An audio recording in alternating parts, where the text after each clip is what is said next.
네. 자, 그러면 이어서 이번에는 급여 자료 입력부터 같이 해봐야죠. 여러분 교재 495페이지입니다. 급여 자료 입력 8점.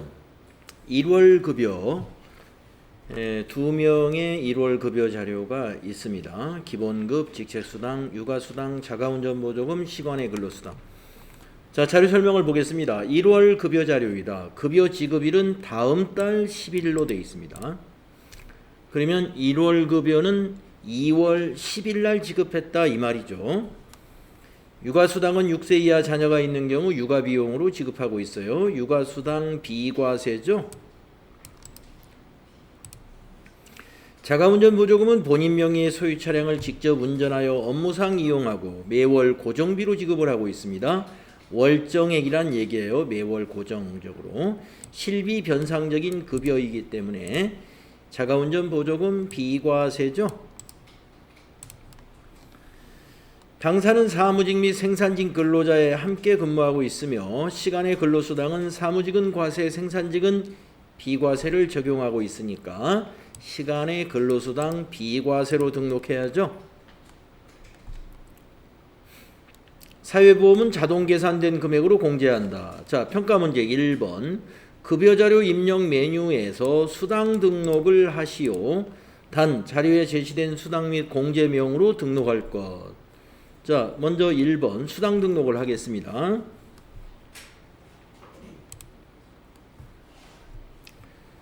자, 인사급여에서 급여자료 입력이라는 메뉴를 클릭한 다음에 바로 여기 수당 공제 등록이라는 요 단추를 눌러야 됩니다. 자, 수당 등록에 기본급과 상여는 입력이 되어 있으니까 세 번째 줄부터 입력을 하시면 되는데, 직책수당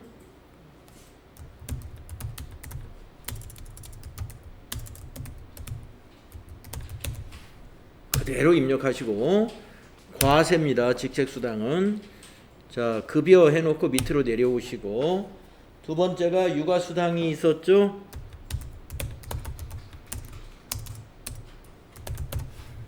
육아수당은 2번입니다. 비과세. 비과세 코드는 7번이네요. 육아 7번 확인.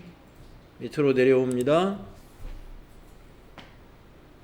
자가운전보조금이 있죠. 자가운전보조금 엔터. 비과세입니다. 2번 비과세. 자가운전보조금 코드는 3번입니다. 3번 자가운전 확인. 밑으로 내려옵니다. 시간 외 근로수당이 있죠. 시간 외 근로수당 입력하시고 비과세입니다. 2번. 자, 연장근로 1번이죠. 코드는 비과세 코드 연장근로 사용해야 됩니다. 확인. 네, 이건 월정액이 아닌 거죠. 그렇게 해서 여러분이 수당 등록에 거기 급여대장에 있는 대로 여기 수당명을 똑같이 그 문제에 있는 대로 입력하는 거예요. 그리고 아까 판단한 대로 과세는 과세, 비과세는 비과세로, 비과세는 비과세 코드 정확하게 찾아서 클릭을 해 주시면 되는 겁니다.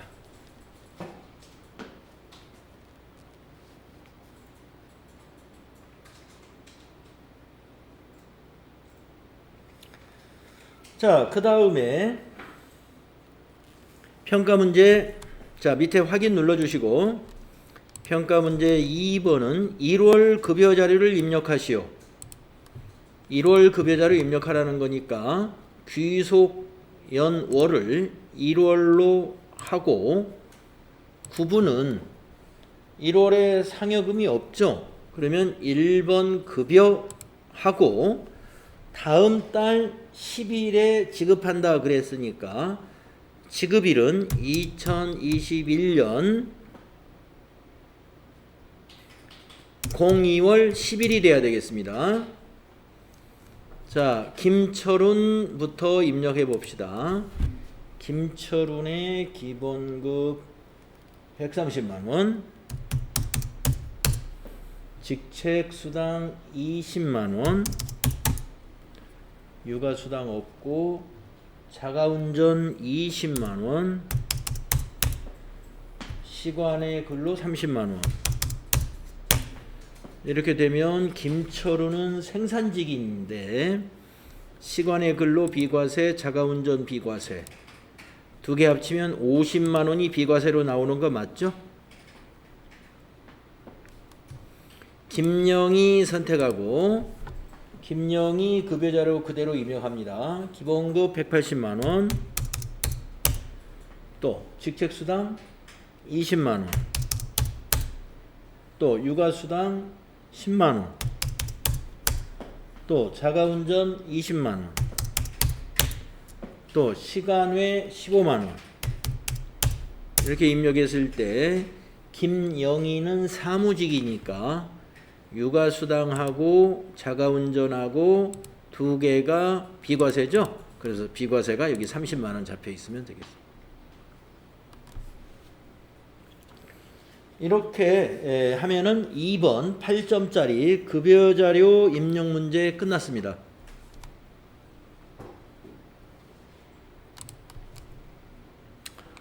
자, 다음은 연말정산 문제 9점짜리 보도록 하겠습니다. 자료 설명을 보면요. 사무직 김현식의 연말정산을 위한 국세청 제공자료 및 기타 증빙자료이다. 사원 등록의 부양가족 현황은 사전에 입력되어 있다. 부양가족은 김현식과 생계를 같이 한다. 김현식의 신용카드 지출액에는 회사 업무용 지출 비용이 100만원이 포함되어 있으면 이건 빼고 입력해야 됩니다. 업무용으로 지출한 것은 개인의 지출액으로 공제받을 수가 없기 때문에요. 빼고 입력해야 되고, 김현식은 무주택자이며 세대주이다. 김현식의 총 급여는 7천만원 이하이다. 신용카드 등 사용액 중 전년도 대비 증가 금액은 없는 것으로 한다. 평가 문제. 연말정산 근로소득 원천징수 영수증 메뉴를 이용하여 연말정산을 완료하시오. 자, 그러면 연말정산 탭으로 가야 되죠. 이제 급여자료 이런 거 다 닫고 인사급여에 가면은요, 연말정산 하는 메뉴가 이거예요. 연말정산 근로소득 원천징수 영수증 클릭하시고 여기 코드를 더블 클릭해서 지금 연말정산 문제는 김현식을 하는 거죠. 그래서 김현식 한 사람만 불러내면 됩니다. 김현식 불러내면은 정산 명세에 그 사람의 소득 내역이 다 들어가 있습니다. 자, 자료를 차례대로 보겠습니다. 첫 번째 자료 뭐가 있나요? 부양가족 현황 다 입력되어 있다고 했으니까 이거 참고로 보시면 되고, 자료 2는 신용카드 사용금액인데 아까 100만원이 회사 업무 비용이라고 그랬습니다. 그러면은 100만원을 뺀 나머지만 입력을 해야 되겠죠. 아까 일반 사용금액에 포함되어 있다고 그랬죠. 일반 지출액에 100만원. 그래서 여기 일반을 1700으로 입력합니다. 자, 어디로 가시죠? 신용카드 탭을 클릭하셔서 김현식의 신용카드 일반이 6번이에요. 거기에다가는 1800이 아니고 1700만 입력한다. 1700만원. 자, 그 다음에 전통시장 250만원 어디에 있어요? 여기 10번에 있죠? 국세청 자료 줄에다가 입력하세요. 250. 그리고 대중교통 150 그 옆에 11번에 있죠? 150 여기다 입력하세요. 도서공연 50만원 어디다 입력해요? 도서공연 신용카드 여기다가 50만원 입력하세요. 그러면 요 합계가 얼마가 나와야 될까요? 여기 합계 2150만원 맞습니다. 총 2250만원인데 일반에서 100만원 빼면 2150만원 나오면 되겠습니다.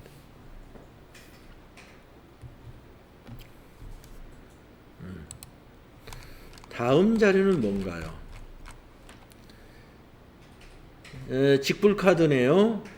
사용자가 김영숙이에요. 예.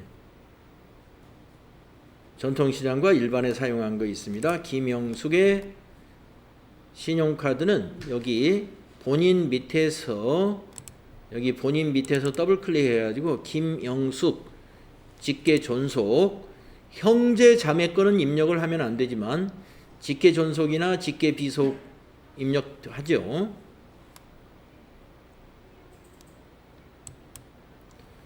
자, 김영숙이 소득은 없나 볼까요? 김영숙, 60세 이상 소득 없네요. 자, 신용카드에 김영숙 찾으시고 여기 일반에다가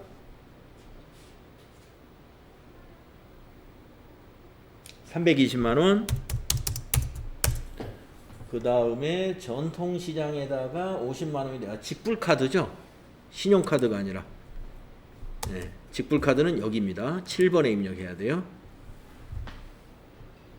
320만원. 직불카드가 공제율이 더 높아요. 그 다음에 전통시장 50만원.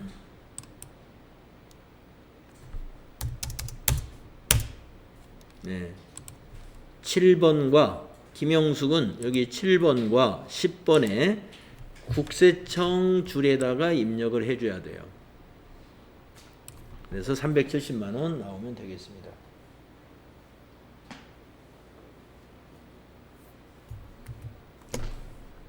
다음 자료는 어떤 자료인가 볼까요? 보장성 보험료 자료입니다. 종류가 보장성인가 보시고 계약자가 소득자로 되어 있고, 네, 김현식 본인 거는 당연히 입력이 됩니다만 김광호는 아마 부친인 것 같은데 소득이 없으면 입력을 합니다. 네, 그러면 보험료는 여기 소득공제 탭에다 입력을 하죠. 김광호가 60세 이상, 네, 소득이 없네요.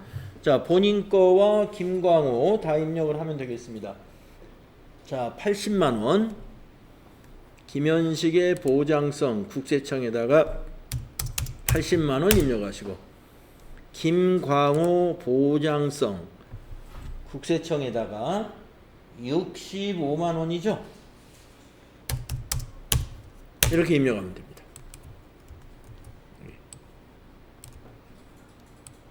두 군데 소득공제 탭에 보험료 여기에 입력하는 거예요.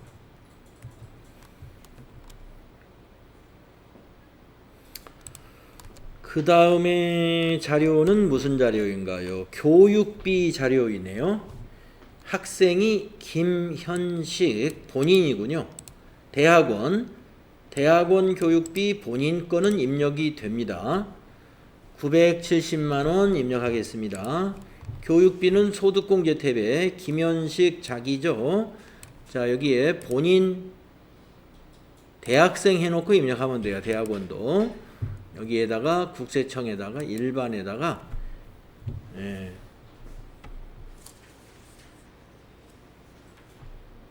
970만원을 입력하면 한도가 자동 체크 될까요? 예. 970만원 그냥 입력을 해주면 됩니다. 본인은 한도가 없을 거예요. 아마 본인은. 정산명세 탭에 가보면은 교육비 세액공제에, 예, 970만원에 대해서 한도 없이 계산이 됐습니다.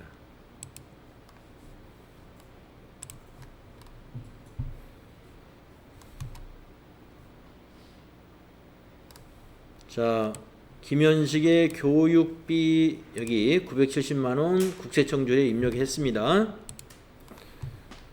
다음에 자료는 학자금 대출 원리금 상환액입니다.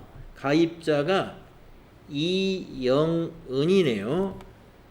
980만원 학자금 대출 상환액, 이것도 교육비 입력이 가능한데요. 소득이 없는 사람이어야 되는데 여기 보니까 김이영은이 이 영은이 부로 돼 있어요. 기본이. 그러면 이 영은은 누구였느냐 보니까 가족 아까 그 부양가족에서 보면은 배우자였습니다. 그런데 왜 부로 돼 있을까요? 소득이 있는 배우자라는 거죠. 소득이 있을 때에 교육비는 입력하면 안 됩니다. 왜냐? 자기가 벌어서 교육비를 지출했다고 보는 거예요. 그렇기 때문에 김현식의 교육비 세액공제는 받을 수가 없다. 소득자 거니까. 그래서 이 영은의 교육비는 입력해서는 안 됩니다.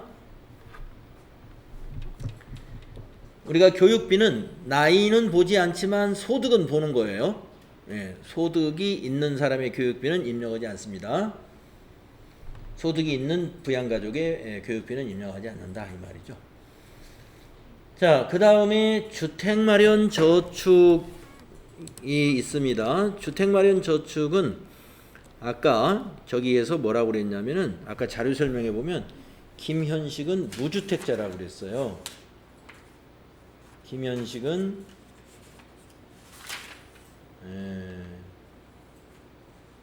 아까 연말정산 자료에서 무주택자이고 세대주이면서 총 급여가 7천만 원 이하인 근로자다라고 되어 있습니다. 그래서 주택마련 저축에 대한 공제 적용을 받아야 되는데, 자, 주택마련 저축은 어디다 입력을 하느냐? 정산명세 탭에 입력을 합니다. 정산명세에 소득공제에 여기 주택마련저축 40번에 그 밖에 소득공제 안에 40번에 있어요. 그래서 내용을 보면은 그게 주택마련저축이라고 되어 있는데 저축명이 청약저축이라고 되어 있네요. 그러면 여기 가번에 청약저축이 있네요. 여기 단추 화살표 단추 눌러서 입력하겠습니다. 청약저축 1번 청약저축 금융회사 더블클릭 해가지고 국민은행에서 가입을 했군요. 국민은행 계좌번호 거기 있습니다. 123-1234-1234 계좌번호가 이렇게 되어 있고 불입금액 120만 원이죠? 120만 원 이렇게 입력해 주시면 되겠습니다. 그러면 48만 원 소득공제가 적용이 됩니다. 확인해 주시면 120만 원 청약저축 불입한 거에서 48만 원 소득공제를 적용해 준다. 네, 자료가 끝났네요. 이렇게 해당되는 자료를 해당되는 위치에 입력해 주시면 끝났습니다.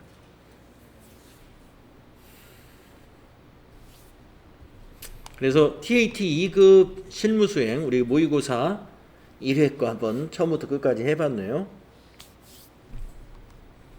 아마 부가세 문제에 비하면 근로소득 문제가 좀 더 수월하지 않을까 싶어요.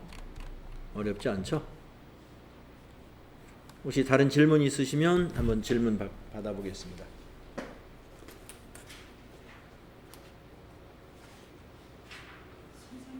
네네. 네, 자 그러면은 우리가 이제 모의고사는 10회까지 있습니다만은 모의고사는 일단 넘기고 기출문제를 1회부터 기출문제가 5회가 뒤에 실려 있습니다. 그래서 최신 기출문제 39회부터 한번 또 풀어보도록 그렇게 하겠습니다.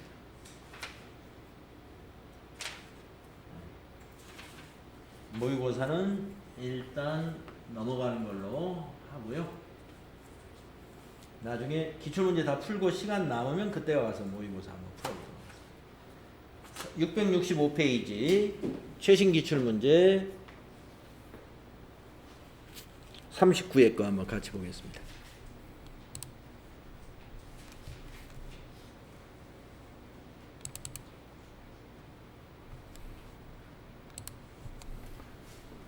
여러분들이 이제 4월 16일 날 시험을 보실 때는 과세 기간이 2021년도가 아니라 2022년도로 출제가 되겠죠. 그때 문제를 잘 보시고, 우리가 교재가 지금 2021년도 교재로 지금 공부하기 때문에 지금 뭐 결산도 2021년 12월 31일 기준으로 하고 있고 그러죠. 전표 입력도. 아마 여러분이 시험 볼 때는 2022년도 프로그램으로 시험을 보게 될 거예요. 그때는 기간이 전부 다 2022년도일 것이다. 그거 잘 판단해서 문제 푸시면 됩니다. 자, 이론 문제 15개가 있습니다. 이론 문제 한번 또 풀어봅시다. 1번. 다음 설명과 관련된 회계정보의 질적 특성은 이랬습니다. 자, 회계정보 질적 특성에 대해서 TAT 2급에서도 한 문제씩 나오는 편이에요. 어렵지 않죠? 회계정보의 질적 특성 문제 나오면. 자, 상장법인 주식회사 한공은 1분기 손익계산서를 기한 내에 공시하지 않았다. 기한 내에 공시하지 않으면 시기를 놓쳤다는 거잖아요. 이로 인해 기업의 투자자들은 투자 의사결정 시점에 필요한 정보를 제공받지 못하였다. 적시성, 적시성에 관한 내용이 되겠습니다. 답이 1번이죠. 적시성. 우리가 회계정보는 적시에 제공돼야 돼. 적시에 제공되어야 된다 하는 것이 적시성입니다. 다음에 2번 보겠습니다. 다음 중 무형자산으로 회계 처리해야 하는 거래는 이랬습니다. 무형자산이 뭐냐? 여기서 무형자산이 1, 2, 3, 4 중에 어느 게 무형자산이냐 이런 얘기가 되겠죠. 1번 프로젝트 초기에 연구 단계에서 연구비는 판매관리비입니다. 2번 다른 회사와 합병하면서 영업권을 취득했습니다. 이게 무형자산이죠. 예. 합병 시 영업권 무형자산에 해당이 됩니다. 답은 2번이네요. 3번은 조직 개편으로 인한 부서별 명패 교환 비용 소모품비겠죠. 이거는 무형자산이 아니고. 4번 재경팀 직원에게 회계교육을 실시하고 강사료를 지급하였다. 이거는 교육훈련비, 판매관리비가 되겠죠. 그래서 2번이 답이다. 이거. 문제 쉽죠. 이렇게 나오면. 다음에 3번 주식회사 한공의 오류 수정 전 당기순이익은 1,000만 원이다. 해당 회계처리 오류사항을 수정한 후에 당기순이익은 얼마일까? 그러면 이걸 한번 수정을 하는 분계를 써보도록 하겠습니다. 그럼 뭐 문제 풀 때 분계까지 써가면서 문제 풀으라는 얘기는 아니에요. 이제 우리가 지금은 이제 설명을 하는 거니까 분계까지 써보는 건데, 자, 지급 당시 전액 비용 처리한 보험료 기간 미경과분 30만 원을 누락했습니다. 기간 미경과분 30만 원을 우리는 분계 때 어떻게 적용해야 돼요? 차변에 이거 선급비용 자산으로 잡아야죠. 자산. 그리고 대변은 뭐로 잡아야 돼요? 보험료 30만 원 이걸 어떻게 해야 돼요? 비용을 취소시켜야 되죠. 근데 이걸 누락했다는 거예요. 비용 취소를. 당기순이익에 영향을 미치는 것은 이 비용 취소만 영향을 미치는 거죠. 따라서 비용 취소를 누락했기 때문에 이걸 반영을 하게 되면은 이익이 30만 원 증가하게 됩니다.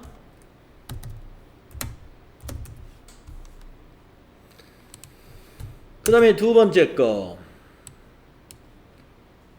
차입금에 대한 발생이자 미지급분 20만 원의 계상을 누락했답니다. 차입금이 뭐예요? 부채인데 빌린 돈에 대한 이자 20만 원을 계상을 안 했대요. 그러면 이자 비용을 이렇게 발생을 시켜야 되는데 이걸 누락시켰다 이 말이죠. 이 분계를 누락시켰다는 거예요. 대변은 생각할 필요 없어요.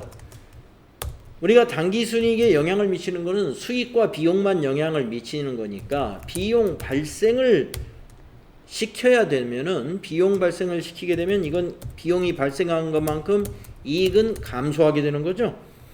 자, 그래서 첫 번째 수정을 하게 되면은 이익이 30만 원 증가하게 되는 것이고 두 번째 거를 수정하게 되면은 20만 원 이익이 감소하게 됩니다. 그러면 10만 원이 증가하겠죠. 이 두 개를 합치면 10만 원 증가. 그러면 당기순이익이 얼마가 돼요? 1000만 원에서 1010만 원이 될 것이다. 그렇죠? 이해되시죠? 1010만 원.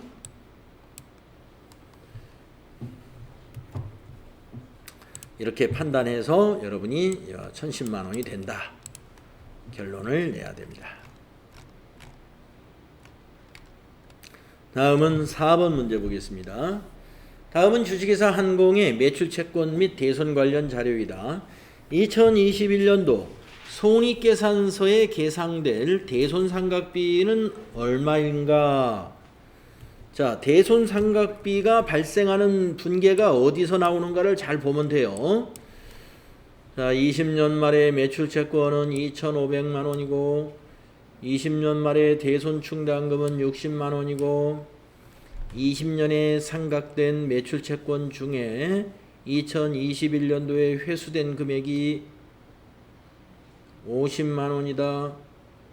그러면 매출채권이 이게 상각이라는 건 대손 처리했다는 건데 회수되면 이 50만 원이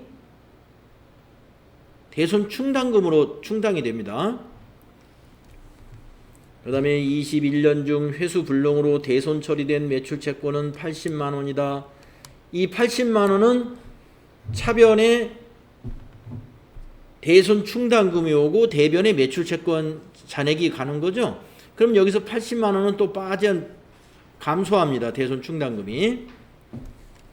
2021년 말 매출채권은 3,500만 원이고 매출채권 기말 잔액의 2%를 대손으로 추정한답니다. 자, 3,500만 원의 2%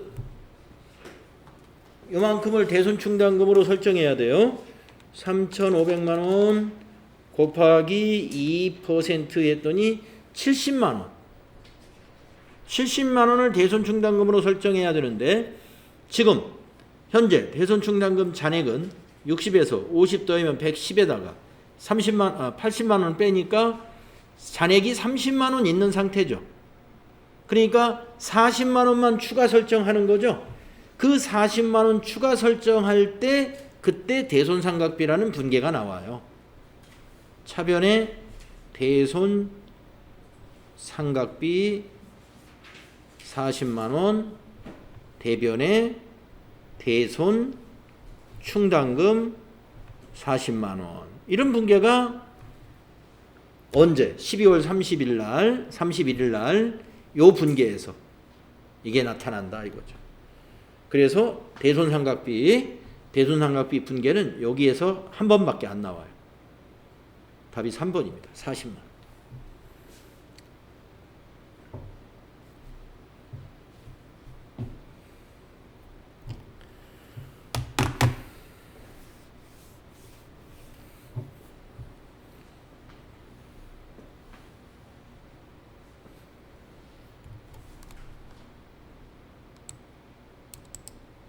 그러니까 지금 여기서 대손충당금 잔액이 60만 원이 있었지만 여기 회수가 50만 원 되면서 대손충당금에 더해지는 거 여러분 그걸 요 분계를 이해를 해야 돼요.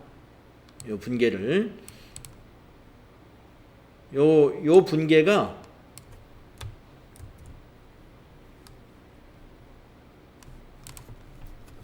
이 분계가 차변에 현금 50만 원, 대변의 대손 충당금 50만 원 이렇게 되는 거예요.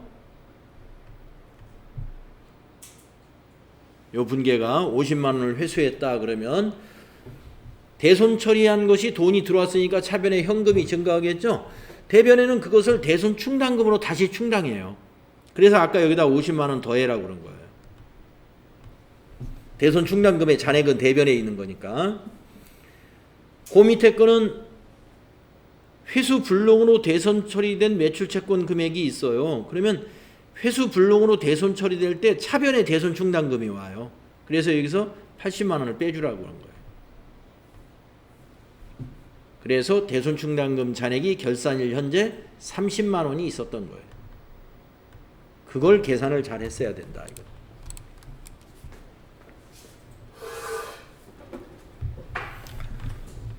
자, 이해가 되셨겠죠? 다음에 5번을 보겠습니다. 다음은 주식회사 한공의 상품 관련 자료이다. 이를 통해 2021년도 매출 원가를 계산하면 이랬습니다. 매출 원가를 계산해라 그랬습니다. 재고자산 평가 손실은 정상적이다. 정상적이라면은 매출 원가에 포함이 돼야 되겠죠.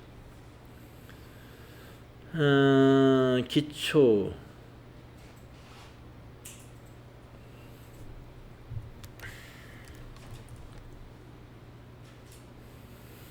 자 2021년도 거니까 이걸 봐야죠. 작년에 여기 기초를 XX로 해놨어요. 순실현 가치 취득원가보다 순실현 가치가 떨어졌군요. 저가법이니까 2021년도 상품의 기초는 150만 원입니다. 이 금액이 그대로 오는 거예요. 자, 그러면 150만 원 더하기 당기 매입액 700만 원 더하면 얼마예요? 850만 원이죠. 거기서 기말을 빼주면 됩니다. 순실현 가치로 저가법이니까 순실현 가치가 낮으니까 낮은 것을 빼줍니다. 그러면 매출원가가 나와요. 자, 850에서 200을 빼면 650이네요. 매출원가는. 이거 빼주면 됩니다. 그러면 650만 원. 우리가 매출원가 공식이 어떻게 됩니까?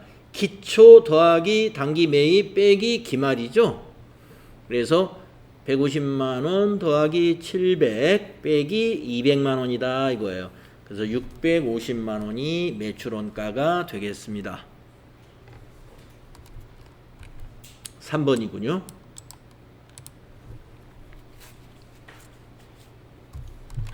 다음에 6번을 보시면 주식회사 한공의 2021년 2월 중 상품 취득 관련 자료이다. 2월 말 현재 상품의 취득 원가는 얼마인가?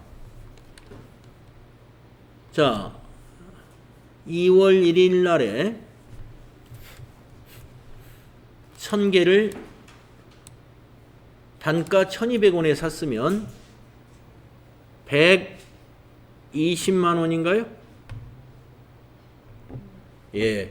운반비 만원은 매입 원가에, 취득 원가에 운반비는 포함하는 거예요. 그럼 121만 원. 자, 매입 애누리는 빼주는 거죠. 빼기 5,000원. 2월 10일 날 매입 할인 이것도 빼주죠. 매입 환출 이거 다 빼줘야 돼. 13,000원.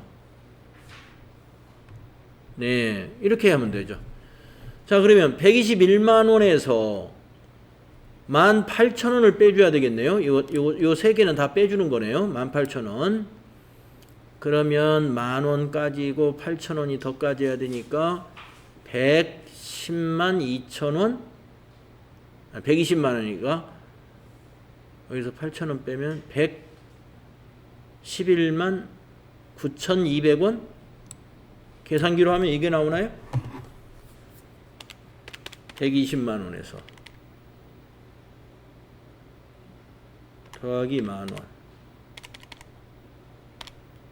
빼기 18,000원. 네, 119만 2천원. 예, 2번입니다. 예, 이렇게 계산하면 119만 2천원이 나와요.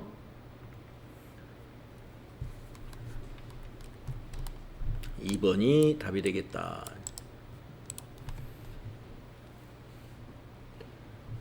다음에 7번. 다음은 주식회사 한공의 재고자산 관련 자료이다. 회사는 물가가 지속적으로 상승할 경우 당기순이익이 가장 크게 계상되는 재고자산 평가 방법을 채택한다. 이게 무슨 방법이에요? 당기순이익이 가장 크게 나오는 게 선입선출법이죠. 선입선출법.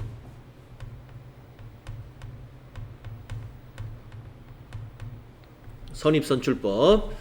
선입선출법을 채택하고 있다 이 말입니다. 기말재고자산의 단가는 얼마인가? 기말재고자산의 단가를 구해라. 자, 그러면 선입선출로 한번 장부를 털어내 보면 됩니다. 6월 30일 날 매출 요 300개가 어디서 재고를 털어놔야 돼요? 여기 100개, 여기 200개. 그러면 300개 없어지고 여기서 200개 남았죠?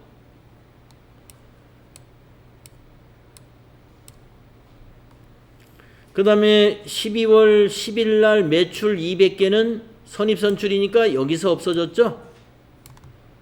그러면 남은 재고는 이것만 남았네요. 100개만.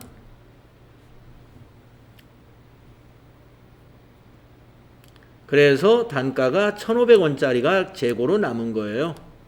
답은 3번. 선입선출법으로 장부를 털어내 보면 압니다. 네, 다음은 8번을 보겠습니다. 주식회사 한공은 사내 적립식 퇴직 일시금 제도를 운영하고 있으며 기만공시 퇴직 전 회사의 퇴직급여 충당 부채 잔액은 500만 원입니다. 주식회사 한공은 퇴사한 종업원 기만공시에게 퇴직금 600만 원을 보통예금에서 지급했습니다. 이때 퇴직금 지급 시 회계 처리를 해보아라. 자, 충당 부채 500밖에 없어요. 근데 퇴직금은 600만 원을 지급합니다. 그러면 충당 부채 500, 모자라는 100만 원은 퇴직급여로 처리하면 됩니다. 그래서 답은 3번입니다. 퇴직급여 충당 부채 감소 500 시키고 모자라는 100만 원은 퇴직급여 단기의 비용으로 발생시키고 대변에 보통예금에서 지급한 걸로 이렇게 회계가 되는 겁니다. 3번이에요.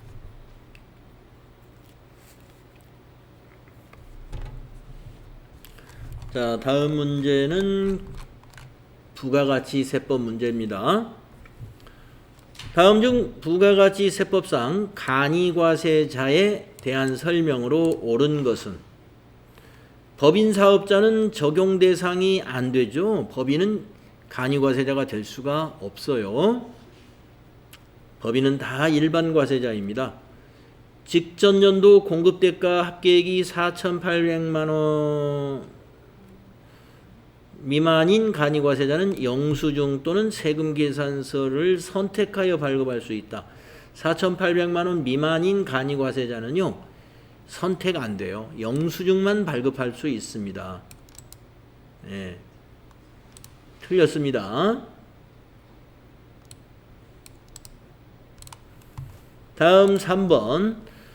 둘 이상의 사업장이 있는 사업자가 경영하는 사업으로서 그 둘 이상의 사업장 공급대가 합계액이 8천만 원 이상인 경우 간이과세자 적용을 배제한다. 이거 맞았습니다. 우리가 간이과세자를 공급대가가 8천만 원 미만인 경우에 간이과세자가 해당이 되는데 만약에 사업장을 둘로 쪼개가지고 간이과세를 두 개를 다 간이과세로 적용을 받을 수 있는 그럴 수 있느냐? 안 됩니다. 두 개를 합쳐서 계산합니다. 그래서 둘 이상의 사업장, 개인 사업자가 둘 이상의 사업장을 가지고 있을 때는 그 두 개의 공급대가를 합칩니다. 그래서 8천만 원 이상이면 간이과세자 적용을 두 개 다 안 해줘요. 3번이 맞았고요. 그래서 답이 3번이 되겠네요. 옳은 것은 이랬으니까. 자, 4번. 일반 과세자와 달리 음식점업을 운영하는 간이과세자의 경우에 의제 매입세액 공제를 적용받을 수 있다. 안 됩니다. 의제 매입세액 공제에 간이과세자는 적용이 안 됩니다. 의제 매입세액 공제 간이과세자에게는 적용이 안 된다. 요거 기억하십시오. 다음에 10번 문제 보겠습니다. 다음은 일반 과세자인 주식회사 한공의 2021년 제1기 부가가치세 예정신고 기간의 내역이다. 이 중 부가가치세 매출세액에서 공제 가능한 부가가치세 매입세액은 얼마인가? 단 세금계산서는 적법하게 수취하였고 매입세액을 공제받기 위한 절차를 모두 이행했습니다. 자, 공제 가능한 매입세액을 따져볼게요. 세관장으로부터 발급받은 수입세금계산서의 원재료 매입세액은 공제 가능하죠. 거래처 접대용 구입 관련 매입세액이라고 그랬어요. 접대용품. 접대 관련 매입세액은 공제가 안 됩니다. 대표이사 업무용 승용차 3,500cc짜리 비영업용 소형 승용차에 해당이 되죠. 공제 못 받죠. 비영업용 소형 승용차 구입이나 유지 관리에 관한 비용들 공제 못 받습니다. 거기에 관련된 매입세. 다음에 라번 제품 제조용 기계장치 유지보수 관련 매입세. 이건 공제 받을 수 있죠. 그래서 문제가 뭐냐면 공제 가능한 부가가치세 매입세액은 얼마냐 했으니까 요 두 개를 더해서 570만 원이 답이 되겠네요. 570만 원 되겠습니다. 다음 중 부가가치세법상 세금계산서에 대한 설명으로 옳지 않은 것은 전자세금계산서를 발급하였을 때에는 발급일의 다음 날까지 전자세금계산서 발급 명세를 국세청장에게 전송해야 한다. 맞죠? 소매업을 경영하는 자는 공급받는 자가 세금계산서의 발급을 요구하는 경우 세금계산서를 발급해야 한다. 맞죠? 면세사업자는 공급받는 자가 요구하는 경우 세금계산서를 발급할 수 없어요. 면세사업자는 계산서를 발급할 수 있는 것이지 면세는 세금이 없기 때문에 세금계산서 발급은 안 됩니다. 그래서 3번 옳지 않다.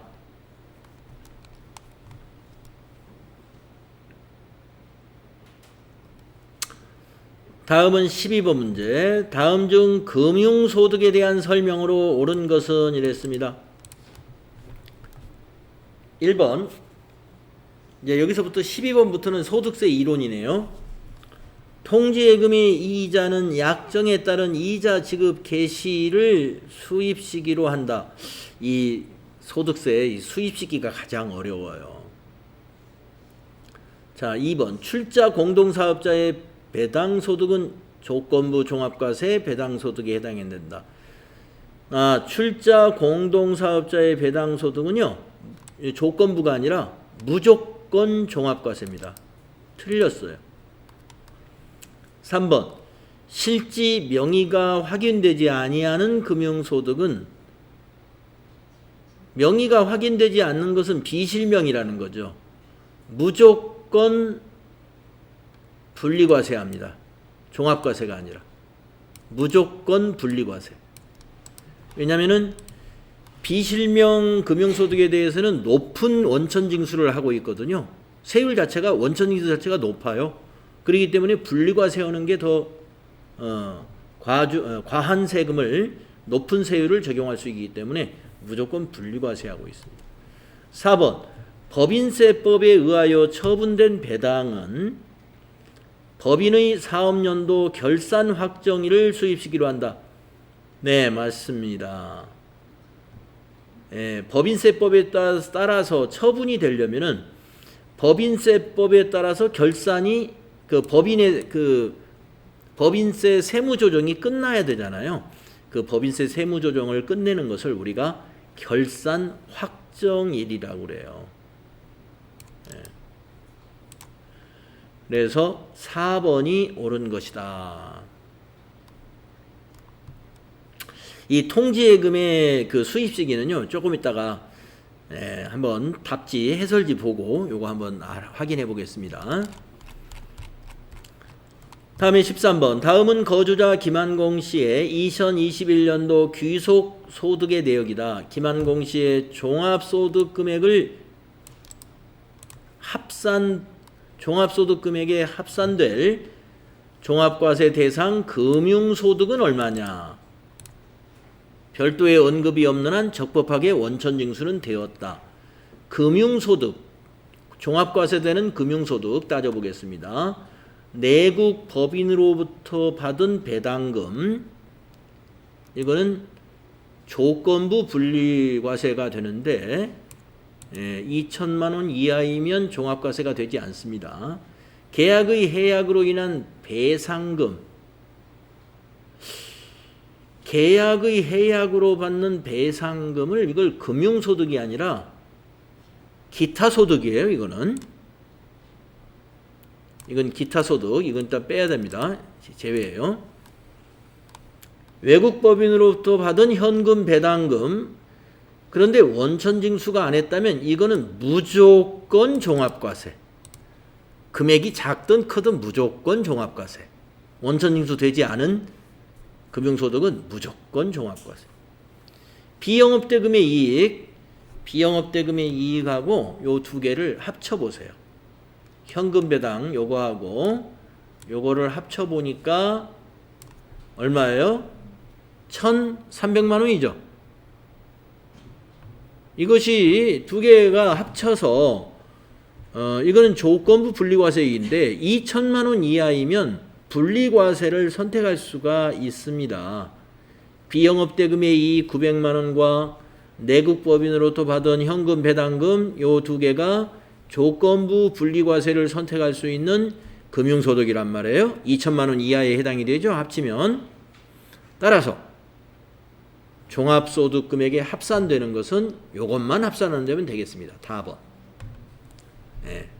300만 원만 합산이 된다.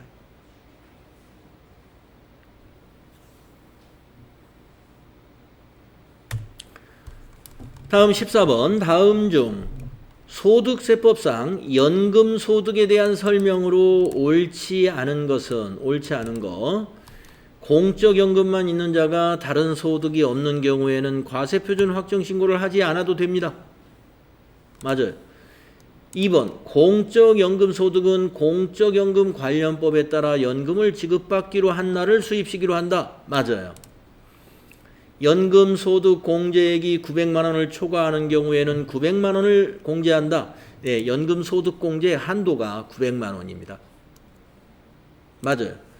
4번. 공적연금관련법에 따라 받는 일시금은 연금소득으로 과세한다. 우리가 일시금을 받으면은요, 그건 연금이 아니고 근로소득으로 봐야 돼요. 연금으로 공적연금법에 관련된 받는 일시금, 그건 뭐 퇴직급여라든가 이건 근로소득으로 봐야 되죠. 연금소득으로 보지 않습니다. 그래서 4번이 틀렸어요.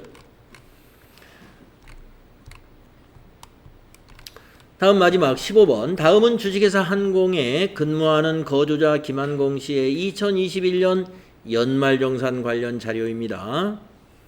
연말정산에 의한 소득세 환급세액은 얼마입니까? 소득세 환급세액이 발생하는 모양이에요. 자, 근로소득 금액이 3,600이고 종합소득 공제가 2,400이면은 종합소득 공제를 빼면 3,600에서 2,400 빼면 1,200만 원이 과세 표준이네요. 1,200이 과세 표준입니다. 그러면 종합소득 과세 표준이 1,200만 원 이하일 때 과세 표준의 6%가 산출세액이에요. 그러면 1,200만 원 곱하기 6% 한번 해보세요. 산출세액이 얼마 나오는지. 자, 1,200만 원 곱하기 6% 했더니 72만 원이 산출세액입니다. 자, 라번. 김한공 씨의 세액공제 합계액이 52만 원이래요. 그러면 여기서 52만 원을 빼요. 세액공제. 그러면 결정세액이 20만 원이네요. 20만 원 결정세액이에요. 마번 21년에 근로소득 원천징수 50만 원을 원천징수했어요. 기납부세액이 20만 원. 예. 기납부세액이 50만 원. 그러면은 30만 원을 환급받아야 되겠네요. 마이너스 30만 원. 30만 원 환급받아야 된다. 답은 3번이 되겠습니다. 그래서 이 주어진 데이터를 가지고 산출세액 구하고, 네, 이런 식으로 풀어나가면 이렇게 우리가 답을 구할 수가 있죠. 자, 여러분이 이론 문제에 더 익숙해져야 되겠습니다. 이론 문제에 익숙하시고. 오늘 여기까지 하고요.